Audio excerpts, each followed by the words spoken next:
nga ba ako na-monetize sa ads on Reels? Yung ads on Reels po ay yung mga banner ads na nakikita natin kapag nanonood tayo ng mga Reels videos. Kung nakapanood na po kayo ng mga Reels videos ko, mapapansin nyo po doon sa may ibaba ng video, may ads po. Yun po ang tinatawag na banner ads. Paano ba ako na-monetize sa ads on Reels? So, nung March 17 kasi, meron akong isang video na talagang naging viral siya, guys. So, kapag sinabing viral, kung i-compare mo kasi yung views niya sa mga ibang videos mo, sobrang taas niya talaga. So, ito yung video ko na mga bawal i-upload sa Reels na dapat alam mo. So, sobrang taas talaga ng views niya. Nagulat din talaga ako nung nakita ko yung views niya is lagpas na siya ng 500,000. So, nagtataka talaga ako kasi yung video na yun, guys, in-upload ko siya, March 11. 1 week na ang lumipas, tsaka siya, tumaas yung views niya talaga, tsaka siya naging viral. Nung araw din na yon, naka-receive siya ng mga stars, padagdag ng padagdag yung views nga niya. Pati yung followers ko nung araw na yun, guys, imagine, yung araw lang na yun, nung March 17, nakakuha ako ng, sa pagkakaalala ko, 8,000 plus followers. Walang tigil yung pagdagdag ng followers, pati yung views.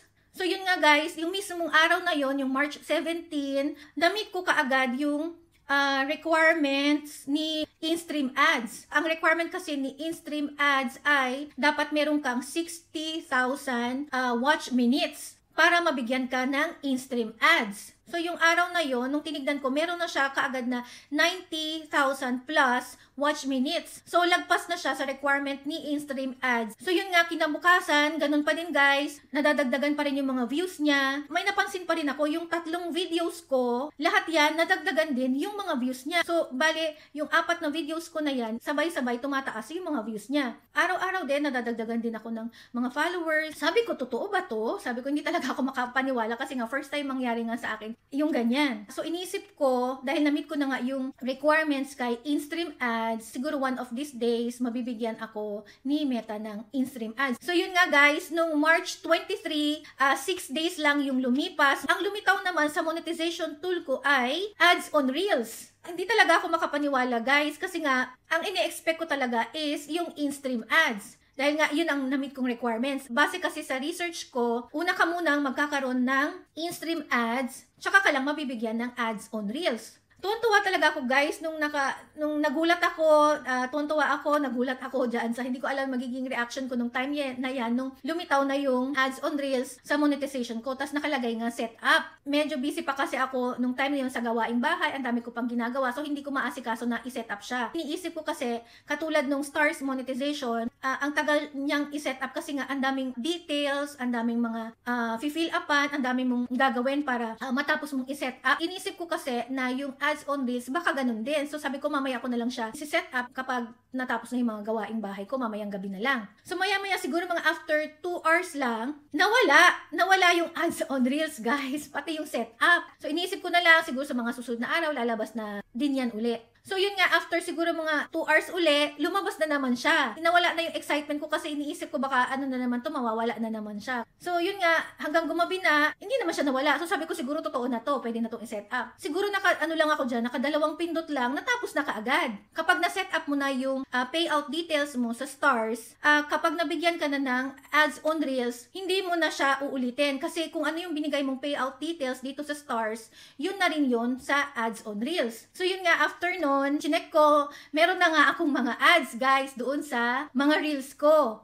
Tuwa-tuwa talaga ako, guys, kasi iba talaga yung pakiramdam kapag makikita mong may ads na yung mga reels mo. Iba talaga yung saya, guys, kasi nga yung effort mo, yung mga pinaghirapan mo, kumbaga nagbunga siya. Kaya iba yung saya. Hindi kasi ito, guys, dun sa pera na makukuha mo hindi yun Yung parang achievement na nakuha mo dahil ang dami mong paghihirap sa kaiisip ng content para makapagbigay ka ng value sa mga viewers mo, pag-shoot ng video, pag-edit, fill out ng mga payout details. Yan guys talaga, dito rin natagalan ako dyan sa payout details ko niyan. Grabe din yung kasakit na inabot ko dyan sa pag-fill up ko niyan. Kung kayo nahirapan guys, mas lalo na rin ako. Unang tip ko is upload consistently. Guys, sikapin nating mag-upload every day. Kahit pa isa-isang video lang guys. Sa tingin ko guys, kayang-kaya nyo yan. Kung ako nga na mas matanda sa inyo na kaya ko, kayo pa kaya na mga batang content creators. Ang pangalawang tip ko po ay dapat mayroon tayong niche or topic ng mga videos natin. Katulad po ng sinabi ko kanina na yung isang video ko na nag-viral at nakakuha ng maraming followers ay dahil po nagustuhan nila yung